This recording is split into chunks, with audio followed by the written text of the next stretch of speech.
जय गुरु जी, शुक्राना गुरु जी, अनंतम अनंतम शुक्राना गुरु जी। ओम नमः शिवाय, शिव जी सदा सहाय।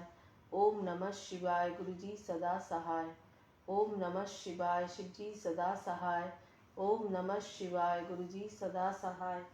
शुक्राना गुरु जी। गुरु जी, आपकी कृपा से मैं दिव्य आभा की पाठ करने जा रही हूँ। मेरी इस पाठ में कोई भी भूल त्रुटि हो जाए तो माफ कर दीजिएगा गुरु जी। दिव्य आभा, पेज नंबर 69। गुरु अनुकंपा संपूर्ण परिवार पर। इस ग्रह पर सबसे कठिन कार्य गुरुजी के साथ अपने अनुभवों को शब्दों में पिरोना है। उनको देखने या मिलने का कोई पर्याय नहीं है।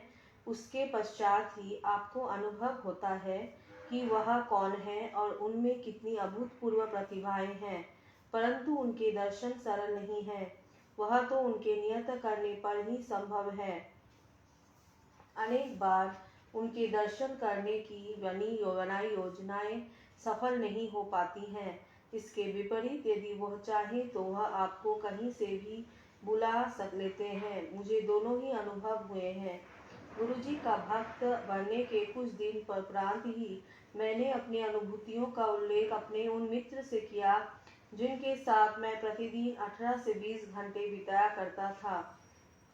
उन सबको यह सुनकर बहुत अचंभा हुआ और उन्होंने गुरुजी से मिलने की आकांक्षा व्यक्त करी। उनकी इच्छा के अनुरूप और मेरी उनको गुरुजी के दर्शन कराने की चाहत किसी न किसी कारणवश 6 माह तक टलती रही। वह दर्शन करने में असमर्थ रहे।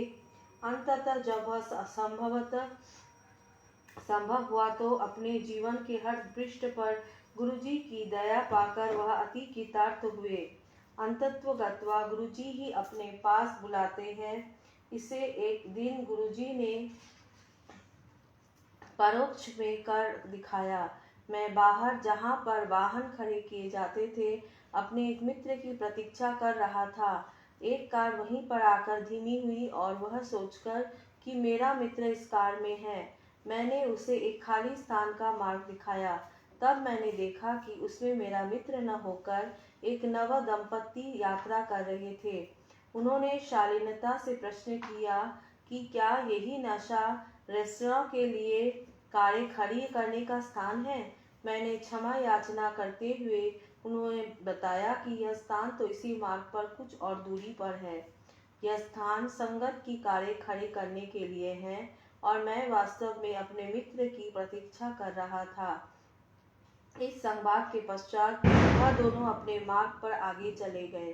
थोड़ी देर में ही वह अपने दोनों वापस आए। उन्हें जानना चाहा कि क्या वह गुरुजी के दर्शन कर सकते हैं। मैं भौचक्का रह गया। यह नव दंपति की सुनियोजित संध्या एक आमोद प्रमोद के स्थान पर ना बिताकर एक गुरु के मंदिर में व्यतीत करना चाहते थे, जिनके बारे में अभी कुछ मिनट पहले ही सुना था। उन्होंने गुरुजी के दर्शन का लाभ उठाया और बहुत संतुष्ट होकर गए। गुरुजी किस प्रकार अपने भक्तों को अपने पास बुलाते हैं। गुरुजी के संरक्षण में जब से मैंने गुरुजी के पास आना प्रारंभ किया, हर दर्शन एक विशेष आनंद होता है। उनके यहाँ पर बिताया हुआ समय उस दिन और जीवन का सबसे रोमांचक काल होता है। गुरुजी बहुत कुछ देते हैं। उस लंबी सूची में उनका संरक्षण भी है। गुरुजी की छाया में प्राप्त सुरक्षा अनुपम है। यह मेरे कई अनुभवों से सिद्ध होता है। हमें गुरुजी के पास आते हुए कुछ मास ही हुए थे जब मुझे एक दिन तेज जड़ हो गया। यद्यपि मैं औषधि कम ही लेता हूँ, उस दिन मुझे एक अति प्रबल औषधि लेनी पड़ी, परंतु न उससे लाभ हुआ, न ही माथे पर गीला कपड़ा रखने से। मेरी माँ ने तब मुझे अपने पास रखने के लिए गुरुजी का एक चित्र दिया। उस चित्र को रखते ही मेरा ज्वर कम हो गया और तापमान सामान्य स्तर पर आ गया। गुरुजी के चित्र से मुझे तुरंत लाभ पहुंचाया था। एक बार महाविद्यालय में मुझे अचानक ही तीव्र पेट दर्द आरंभ हो गया। उसके साथ ही मुझे उल्टी भी हुई और जी मतलाना भी आरंभ हो गया। जब तक मेरे मित्र मुझे लेकर घर पहुंचे, मेरे पिता गुरुजी के यहाँ जा चुके थे। मेरे दो मित्रों ने मेरे पिता के वापस आने तक रुकने का निर्णय लिया, पर मेरी लगातार बिगड़ती स्थिति देखकर उन्होंने मेरे पिता को फोन किया। चूंकि 1 घंटे तक उसकी प्रतीक्षा करना उपयुक्त नहीं लगा, वह मुझे पास के एक चिकित्सालय में ले गए। मेरा परीक्षण करने के बाद चिकित्सक ने मुझे 2 इंजेक्शन और कुछ औषधियां देकर घर जाकर विश्राम करने को कहा, किंतु उससे मुझे कोई लाभ नहीं हुआ। उधर मेरे पिता ने गुरुजी को मेरी स्थिति से अवगत किया और शीघ्र जाने की आज्ञा ली। गुरुजी ने उन्हें एक गिलास जल में नींबू का रस डालकर मुझे पिलाने को कहा। मैंने वैसे ही किया। मेरे माता पिता के घर पहुंचने तक मैं ठीक हो चुका था। कुछ वर्ष के उपरांत मुझे पुनः ज्वर ने घेर लिया। जब 2 दिन तक शाम को तापमान 104 तक चढ़ने लगा, मुझे चिकित्सक को दिखाना आवश्यक हो गया। एक चिकित्सक ने कुछ औषधियां दी। उनसे लाभ न होने पर कुछ परीक्षण भी करवाए, पर उनका परिणाम भी अनिर्णित रहा। एक अन्य चिकित्सक ने औषधियों में परिवर्तन किया, पर उससे भी कोई सुधार नहीं हुआ। अंततः 1 सप्ताह बाद मेरे पिता ने गुरुजी को बताया, तो उन्होंने कुछ अभियंत्रित हरी मिर्चें दी। यह सेवन करते ही कुछ घंटों में ज्वर, जो औषधियों से नहीं उतर रहा था, मिट गया। गुरुजी की दया के अतिरिक्त और किसी से यह संभव नहीं था। गुरुजी को सबसे भूत और वर्तमान का ज्ञान है। हमारी दृष्टि तो परिसीमित है और आगे क्या होने वाला है उसका हमें ज्ञान नहीं है। पर एक बार गुरुजी की शरण में आने के पश्चात, अपना जीवन उनको समर्पित करने के पश्चात, वह हमारे भविष्य का भी ध्यान रखते हैं। एक बार गुरुजी ने मेरे पिता को बताया कि मेरी माँ और मेरे ऊपर संकट आने की संभावना है। गुरुजी को कुछ आभास हुआ होगा और वह उससे बचाव के लिए उपाय कर रहे होंगे। अगले दिन अपराह्न को मैं अपनी कार में बाजार जा रहा था, जो करीब 2 किलोमीटर दूर था। मार्ग में एक ही बड़ा चौराहा था। उसे पार करते हुए मेरी बाईं ओर से आती हुई एक मोटरसाइकिल ने जोर से कार को मारा। कार को एक ऐसा झटका लगा कि वो मार्ग के बीच में बने हुए विभाजक पर जा टकराई। मेरे ऊपर कांच के छोटे छोटे टुकड़े टूट कर बिखरे हुए थे। मैंने जब सामने के कांच को देखा तो वह साबुत था। फिर मुझे आभास हुआ कि वह टुकड़े खिड़की के टूटने से बिखरे थे। मैं उतरकर मोटरसाइकिल के पास गया तो उपस्थित भी मेरे साथ सांत्वना कर रही थी। यद्यपि मैं बड़ी गाड़ी चला रहा था, मैंने चालक के नंबर लिए। उसके कुछ मित्र आकर उसे ले गए। मैंने भी आगे जाने का निर्णय लिया। मुझे लग रहा था कि कार शुरू नहीं होगी, पर पहली बार चाबी घुमाने से वह चालू हो गई। मैंने बाजार जाकर अपना कार्य पूरा किया। जब घर पहुंचकर मैंने स्नान किया तो देखा कि मुझे एक खरोंच तक नहीं आई थी। गुरुजी की दया से कांच के टुकड़ों से मुझे कहीं कोई चोट नहीं आई थी।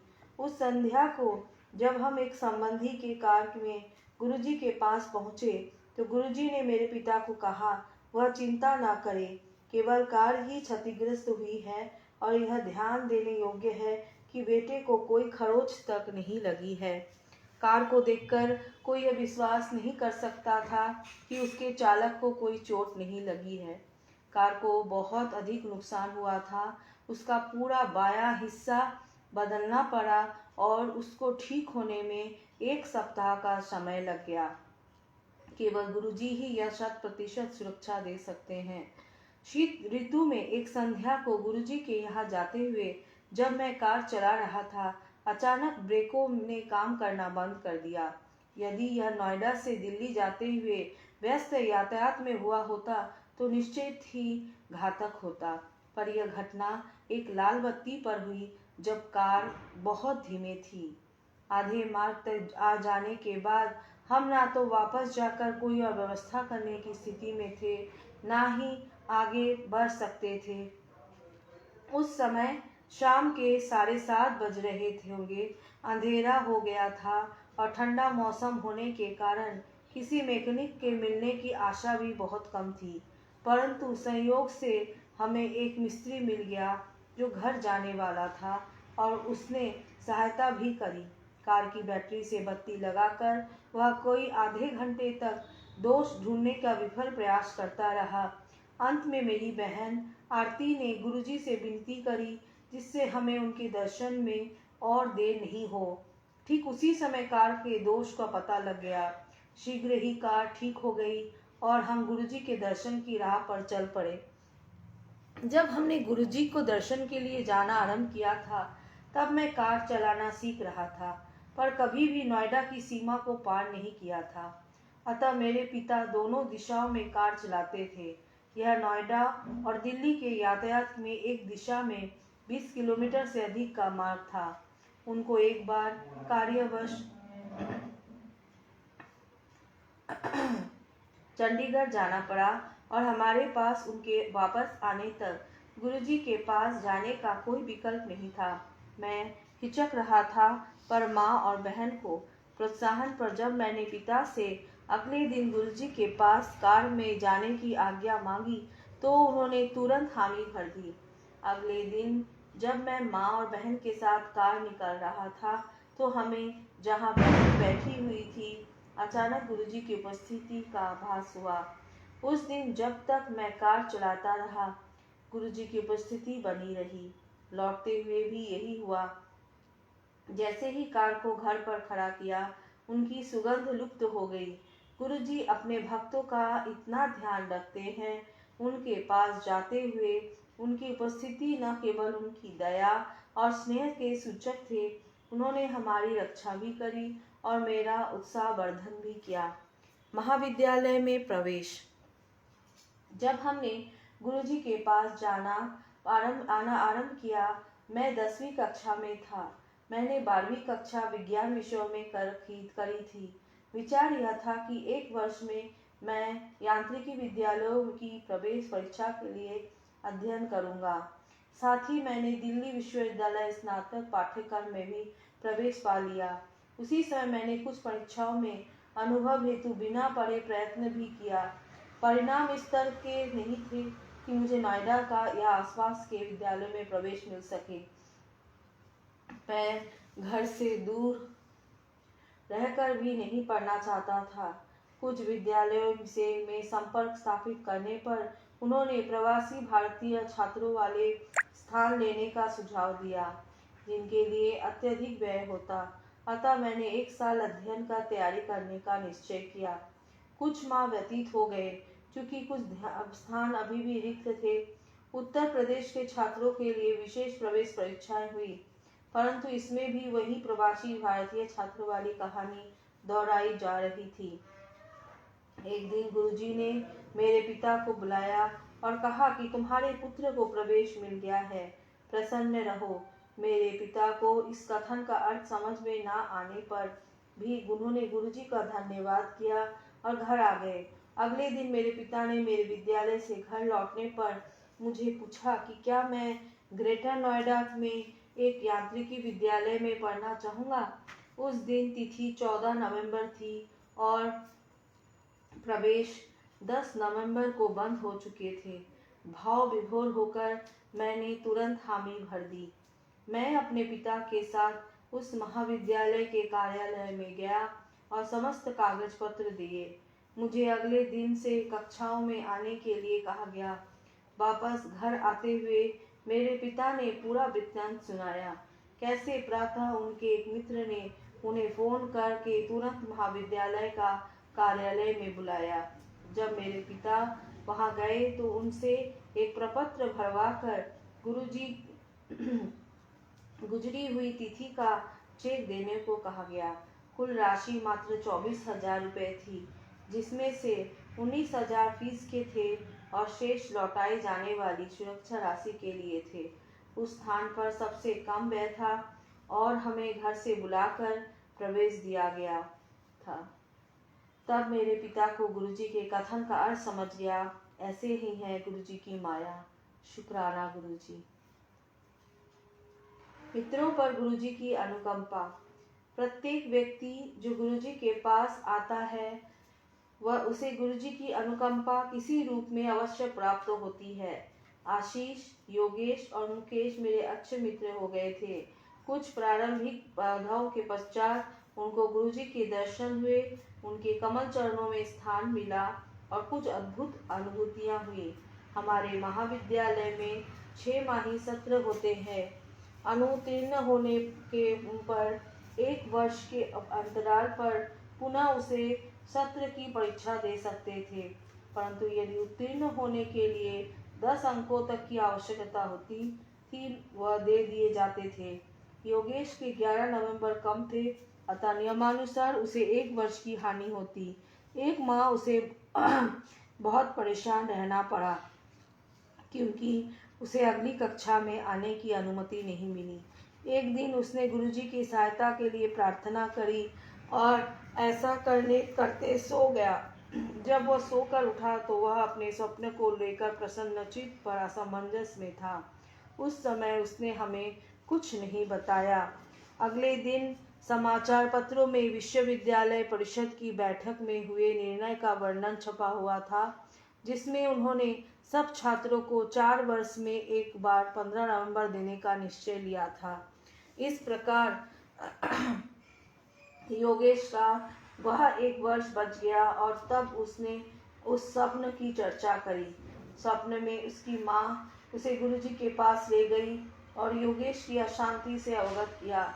गुरुजी ने उनको चिंता मुक्त रहने को कहा। यह स्वप्न परिषद की बैठक से कुछ देर पहले ही आया था। उसके पश्चात बैठक में निर्णय निश्चित ही गुरुजी के हस्तक्षेप से लिया गया होगा। पत्री सत्र में परीक्षा से पूर्व हम गुरुजी के दर्शन की अभिलाषा रखते थे। मैं अपने परिवार के कारण उनके दर्शन सरलता से कर लेता था, परंतु मेरे मित्र को उनके दर्शन के लिए विशेष प्रयास करना पड़ता था। आशीष पर गुरुजी के दर्शन से विशेष प्रभाव होता था। दर्शन के उपरांत वह अपने सब विषयों में उत्तीर्ण हो जाता था। यदि दर्शन नहीं हो पाते थे तो वह एक था या उससे अधिक विषयों में रह जाता था और उन्हें पुनः परीक्षा देनी पड़ती थी। गुरुजी की कृपा से विद्यालय से निकलते हुए मुकेश हनीवल नामक एक अति प्रसिद्ध कंपनी में कार्यरत हो गया। वहां पर उसका परीक्षण काल 1 वर्ष का था। उस अंतराल के बाद वह अति उत्सुकता से अपने स्थायीकरण का प्रतीक्षा कर रहा था, परंतु जब 2 माह उपरांत भी यह नहीं हुआ तो वह गुरुजी के पास 14 अप्रैल 2005 को आया। उसने गुरुजी के दर्शन का प्रसाद लिया और चला गया। अगले कार्य दिवस 16 अप्रैल को उसे अपने स्थायी होने की सूचना प्राप्त हो गई। वास्तव में गुरुजी अपने आशीर्वाद से सब संभव कर देते हैं। मेरे अंकों का पुनरावलोकन। मुझे तीसरे अर्धवार्षिक सत्र में एक विषय में 30 अंक के स्थान पर केवल 19 अंक मिले थे। यह चौंकाने वाली घटना थी, क्योंकि परीक्षा के उपरांत जब मैंने अपने अंक जोड़े थे तब मुझे सरलता से उत्तीर्ण हो जाना चाहिए था। यह मैंने अपने अभिभावक को बताई और साथ में यह भी कहा कि यदि उस समय मेरे केवल 19 अंक आए हैं तो संभवतः मैं इस विषय में कभी भी उत्तीर्ण ना हो पाऊं। मेरे पिता ने जब यह बात गुरुजी को बताई तो उन्होंने पुनः निरीक्षण का आवेदन करने की सलाह ली। अगले दिन मैंने वही किया। उसके अगले दिन विद्यालय में किसी विद्यार्थी के अंक के बदलने की सूचना थी। मैंने तुरंत उस महाअध्यापिका के पास गया तो मेरा नाम सुनकर उन्होंने कहा कि अब मेरे अंक बदलकर 53 हो गए थे। अति प्रसन्न होकर मैंने पुनः निरीक्षण का आवेदन वापस ले लिया और गुरुजी का हार्दिक धन्यवाद किया। बाद में हमें पता लगा कि संपूर्ण राज्य में जहां 120 के आसपास महाविद्यालय हैं, प्रत्येक में कई सौ विद्यार्थी हैं, केवल 5 विद्यार्थियों के अंक परिवर्तित हुए थे और सबके ऊपर की ओर संशोधित नहीं हुए थे। गुरु कृपा से मैं अत्यंत भाग्यशाली था। मेरे इन थोड़े से अनुभवों से गुरुजी की असीमित क्षमता और निस्वार्थ भाव से अपने अनुयायियों को सदा आश्रय देने की परंपरा दृष्टिगोचर होती है। जब भी कोई भक्त अपनी व्यथा से गुरुजी से प्रार्थना करता है गुरुजी सदा उसकी सहायता करते हैं। मूल सार यही है कि यह जीवन गुरुजी को समर्पित कर दे। वह तो प्रेम स्नेह के अंतहीन स्रोत हैं। प्रार्थना करता हूँ कि उनका हितकारी दृष्टि सदा हम पर बनी रहे और वह हमें सदा अपने चरणों में स्थान देते रहे। ओम नमः शिवाय। शिवजी सदा सहाय। अरविंद सिंगला, गुड़गांव। शुक्राना गुरुजी, अनंतम शुक्राना, धन धन शुक्राना गुरुजी। जय गुरुजी।